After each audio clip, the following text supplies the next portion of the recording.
Hi everyone, Stepan here. In this video I'm going to continue the series on the Catalan with what I believe is one of the most interesting continuations for black, one of the most promising continuations for black, and also most aggressive, which should provide a ton of counterplay. And it's also quite unusual. It's really unlike most of the other variations we have already looked at, and also the main lines that we are also about to look at. So we're talking about bishop d7 in the Open Catalan, which used to be quite popular. It's no longer played on the highest level very often, and I'm going to show you why. First of all, let's come to the position we are talking about. So, after d4, knight f6, or d5, as I said 10 times already. You can watch the introductory video. There's a link. There's a link to the entire playlist in the description below. You can reach the Open Catalan via several different move orders. I'm just going to show you one of the most common ways. So c4, e6, knight f3, d5, and now g3. Black takes the pawn. This is the Open Catalan, and bishop to g2. And as we already discussed, many moves for black to choose from. A ton of different options. Today we are having a look at bishop d7, which is a different approach to what black usually does. So what's the problem for black in the Open Catalan usually? Well, it's this bishop along the long diagonal which compensates for the lost pawn extremely well. In fact, white usually can either get the pawn or get extremely annoying pressure on the black queen side and on the center, and conversely on the king side when the center collapses. That white usually has something in all other variations. So black has to deal with that somehow. With the move bishop d7, which is extremely natural, seems kind of bad according to classical chess principles to develop your queen side before you develop your king side, but there's a very specific reason. With the move bishop d7, black is preparing to play bishop c6 and challenge white's monster g2 Catalan bishop on the long diagonal. Now, as I'm about to show you, there's a very simple way to prevent that from happening, and you can force a different type of trade. But black has nevertheless managed to sort out the question of his bad bishop on c8, which, because there's a pawn on e6, has a hard time getting into play, unless, as we saw in different variations, black manages to play b5 and bishop b7 or play e5. Okay, so with the move bishop d7, black is preparing bishop c6. Now, white has a couple of options. I've created a study for this video. You can find the PGN in your feed if you're a patron of mine. So it's not going to be complicated. You can follow that. White has a couple of options which I've mentioned, and I went through some of the variations, but I wouldn't recommend them, and here is why. You have to counter bishop c6, so knight e5, which is the most natural looking move and the main theoretical move, is the only move we are going to be going over. All the, well, other three other moves have been played. They're all sidelines, and they're basically not as good for white. Here's why. One of them is knight bd2. And against all for black, I would just recommend bishop c6. Here, white can take back his pawn, that's fine, but then bishop b4 check, bishop d2, bishop takes d2, knight c takes d2, black castles, absolutely no issues for black. Of course, black would like to have this pawn on c5 and break open the center, but this will do. And the fact that this bishop is developed is quite enough. Then another option is for white to simply castle, but then again, bishop c6, queen c2, b5, something like knight c3, and this bishop again is very active. You don't want that bishop to be active, because then your Catalan bishop is not doing its job. And finally, queen c2, which is also a move. Here black can play c5 and then bishop c6. He actually has time for that. After queen takes c4, bishop c6. D takes c5, knight bd7. This position is okay for black, and in fact white is the one who is a pawn up now, but that pawn is about to drop, as you can see. Okay, so the move I would recommend is simply knight e5, and now in case of bishop c6 you can just take that, and that's actually how the theory goes. But as I said, black is still content to trade off this bishop, because if he doesn't do that, this bishop is going to be stuck on c8 for the rest of the game. So this variation is going to be simple. And I actually am quite happy, or I was quite happy when I finished researching this, It's simple for both sides. Now, unless you are preparing on a very high level, a basic knowledge of this is going to be enough. If you want to prepare this deeply, it's actually hard to do it without doing your original research, because it hasn't been explored, or I have that feeling, for the last 20 or so years. Seriously, at least I don't think many people have done research with an engine.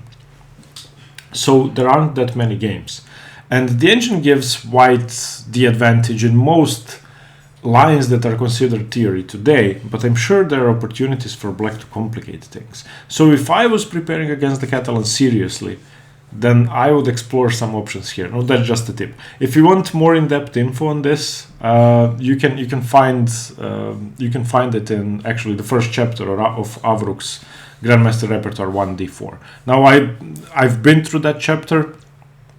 I'm not going to be recommending lines that he recommends, because I think there's a simple way to play the position. But he has prepared the book for Grandmasters, so you can read that if you want to go into more detail. Now let's go into theory. So knight e5, and this sequence is forced. Bishop c6, otherwise white just takes the bishop. Knight c6, and white castles. And this is going to be on the board every time. Whoa, excuse me, my phone is ringing.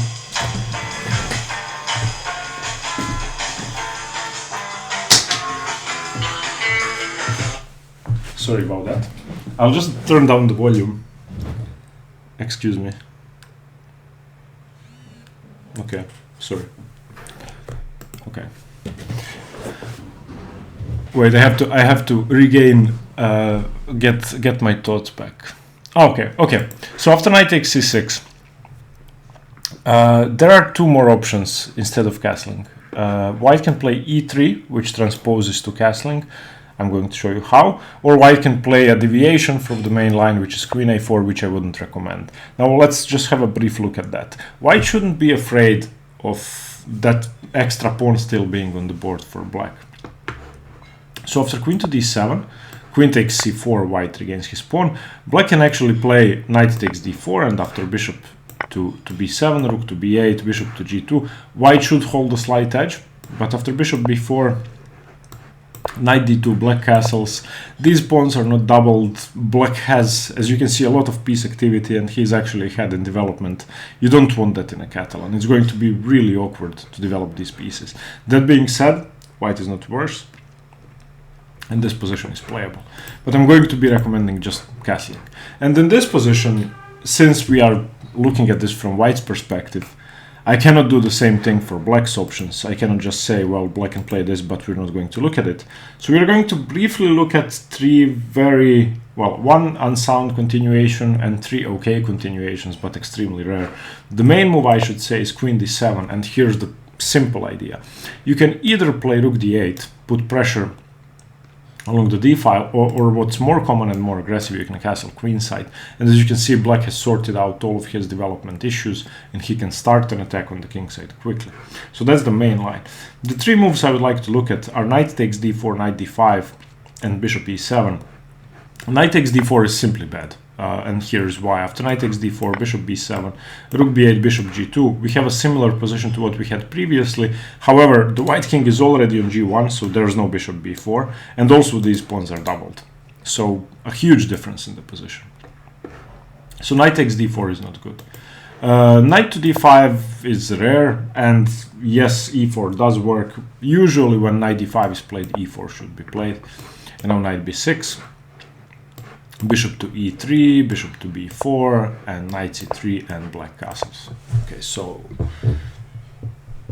this is just good for white. Huge center, sort of Elegant defense knights over here, not doing that much. White can continue just f4 and start blasting through the center.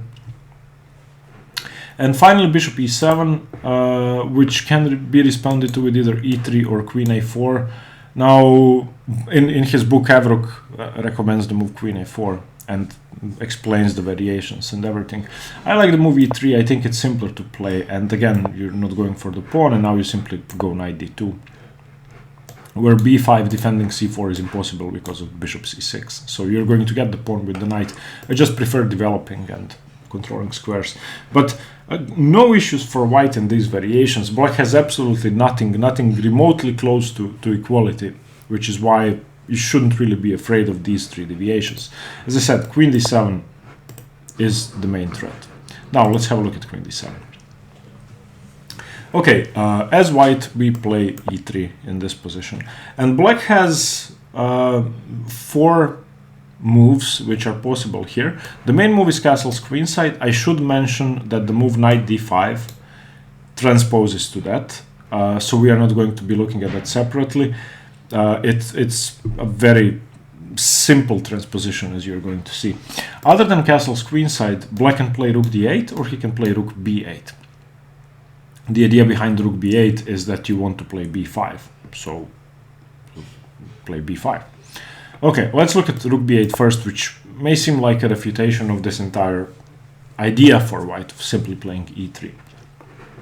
Well, white plays queen e2, defending the pawn, so now b5. And there's a way to play against this. You play b3.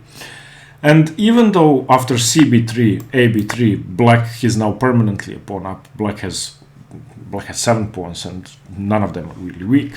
White has huge compensation because of the pressure on the entire board, basically. The king is in the center, white's center is stronger, black's queenside is kind of crumbling.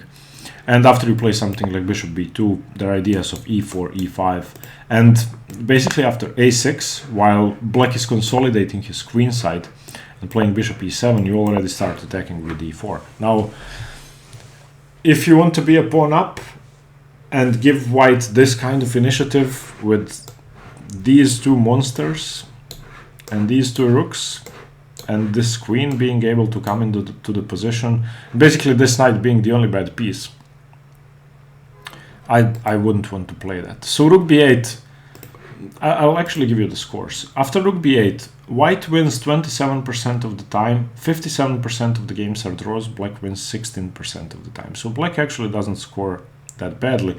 And this has been played by Karpov, Lajos Portis, Vishy Anand. So many serious players have played this with black. But that's serious preparation. If you don't invest serious time into this, don't play it. That's my recommendation. It's just very scary. You do get to save the pawn, that's undoubtedly. Okay, the other option is rook to d8, which has a fairly similar, a fairly simple idea to put pressure on the d file. So we get the queen out of the way, attack the c2 pawn. Now e5. That's kind of the point. e5 we are going to see in several positions in this variation. Playing e5 with the king on e8.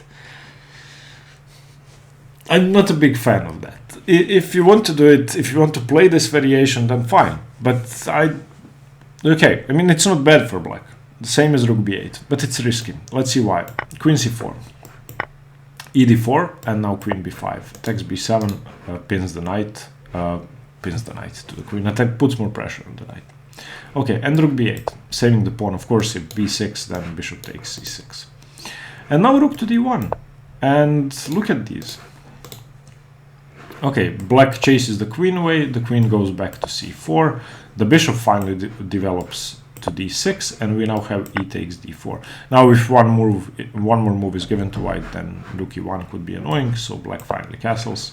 White plays knight c3, black plays h6, preventing bishop g5, we play b3, and after something like knight e7, trying to blockade on d5, I again think that white's position is very pleasant. There's pressure on c7. Well, there's this queen on the diagonal. There's the bishop looking at b7. It's not easy to move any of the black pawns. Black's pawn structure is completely immobile. And if white can get in some thematic attacking ideas with bishop to b2 or maybe knight e4 or maybe knight d5, then he could have some annoying pressure. This isolated pawn should be a weakness in the endgame, but for the moment I don't think it's anything of the sort. And having said that, black also has to survive up to this point after e5. He has to know all the theoretical moves. Instead of e5, there are alternatives, which, well, actually they've never been played. The alternatives are sort of what I was thinking about, but after bishop e7, for example, let's run on the engine. The engine thinks white is already plus 1.5 because black didn't get enough counterplay going, and white can simply take on c4, and white should be just much better here, simply able to take on c6, double the pawns and play, for example, let me show you this. So here and here, let's say black trades queens, and now if c5 isn't played early enough, let's say one more mistake, this is the plan. You just play knight b3 and just blockade, and that should be good for white. So that's why. So e5 has to be played to get a ton of counterplay, but again, if black is not careful and if black doesn't know, he could be in trouble before the IQP position we have reached. So the main position. Now, the main line with castles queenside is really fun, and this is what I will be exploring for black. And I have to be honest, I just want to play this against the Catalan player because I think most of them are just not prepared to deal with this. Okay, I'm going to give you two options for white. One of them I'll recommend that you don't go for, and that's queen a4. Again, this pawn grabbing idea of just taking c4 I don't think is good. And against queen a4, black simply continues knight d5, gives the pawn back, and after queen takes c4, h5. And if I'm playing white here, I would already start being afraid a bit. So let's develop knight c3, h4, and let's develop bishop d2. Now black has a very pleasant option of playing f5, and he could also take h takes g3. And here black isn't better, but it's minus 0.1 or something like that. It's equal, but if anybody is better, it's black. White is simply too slow. Taking this pawn with the queen is too slow. Okay, let me give you an alternative. After castles queenside, knight to d2 is what I would recommend. Not because taking this pawn in a different way is better, but because getting this knight into play and getting the knight to a5 or e5 is extremely aggressive and could mean that white's attack is going to come sooner. So in this position, the same variation with knight d5 wouldn't be as good, because after knight d5, knight takes, and for example h5, and for example let's just play bishop to d2 and knight a5, weaken the defenses, and play rook c1. You can see that because the rook is coming to c1, the knight is coming to a5, even h4 could just be ignored, just knight a5. And if you don't take, then I take and play rook c1, maybe queen e2, maybe rook c2, the other rook coming to c1. And if you take, then again rook c1. And I think white is just quicker. Okay, so against knight d2, black has to do something else, and black again has to play this break with e5. And we are going to see something similar to what we saw with rook to d8, where we played queen e2, and then they took on d4 and we played queen c4. In this position, after they take, after they play e5, we take on c4, they take on d4, and we play queen b3. So it's quite similar. The queen is on b3 instead of on c4. And now we are going to have a similar idea. So against queen a4, black played knight d5. In this variation, black should play knight d5 now, blocking this diagonal. But again, we continue very sensibly with bishop d2. Remember, e3 is defended, so any knight takes d3, we can play bishop takes d3 or knight takes d3. Doesn't matter. So black starts his attack with h5. We play rook a to c1. Now here, if h4, the engine says it's already plus 2.5. So it should be an easy win for a strong player. I don't think it's that easy, but white is definitely better. So black has to play extremely precisely. King b8 is one of the only moves here. But still we continue with knight a5. And what I was talking about, no games, there are no games from this position. No, the last game we dropped here. Okay, so with white playing rook f to d1, 2 games, Ulibin versus Akartsov and Lemarek versus some name I cannot pronounce. So no one's played knight a5 here. That's a new idea, but at least in master games. But it's very hard for black to defend against this. And if I turn on the engine says it's +1 for white. So white should be better, but yeah, black can supposedly survive. Okay, So this is why bishop to d7 is not a popular variation anymore, and because of this move knight e5, just refuting the whole concept of playing bishop c6 for free.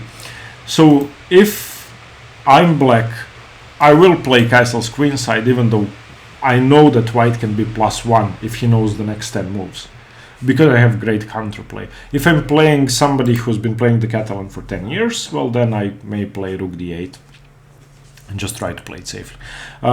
Thank you. Let me know what you think. If you have any questions, please comment below, and stay tuned for more chess. Bye bye.